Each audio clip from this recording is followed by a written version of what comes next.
ଚା ସହିତ ପିଠା ଖାଇବାର ସ୍ମୃତିଟା ସବୁବେଳେ ନିଆରା କାହିଁକି ନା ଏଇଟା ସବୁବେଳେ ଆମ ଜେଜେବାପା ଆଉ ଜେଜେମାଙ୍କ ସ୍ମୃତିକୁ ମନେ ପକାଇ ଦେଇଥାଏ। ତ ବାସ୍ ମୁଁ ଏଥିରେ କଣ ବାଦ ପଡ଼ି ଯାଇଥିବି କି? ବିଲକୁଲ ନାହିଁ।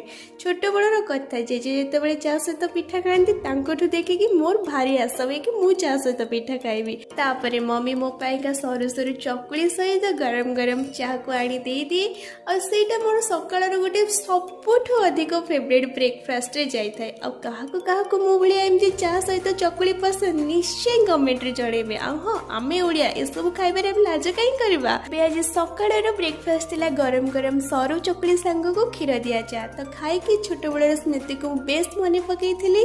ଆଉ ହଁ, ଆଜିର ଭିଡ଼ିଓ କେମିତି ଲାଗିଲା ମୋତେ ନିଶ୍ଚୟ ଜଣେଇବେ। ଆଉ ଭିଡ଼ିଓ ଭଲ ଲାଗିଥିଲେ ଭିଡ଼ିଓକୁ ଲାଇକ୍ କରିବା ସହିତ ଚ୍ୟାନେଲକୁ ଫଲୋ ଆଉ ସବସ୍କ୍ରାଇବ୍ କରିବେ। ଆସିବି ଆଉ ଗୋଟେ ଭିଡ଼ିଓ ନେଇକି, ସେଥି ପର୍ଯ୍ୟନ୍ତ ରହିଲି। ଜୟ ଜଗନ୍ନାଥ।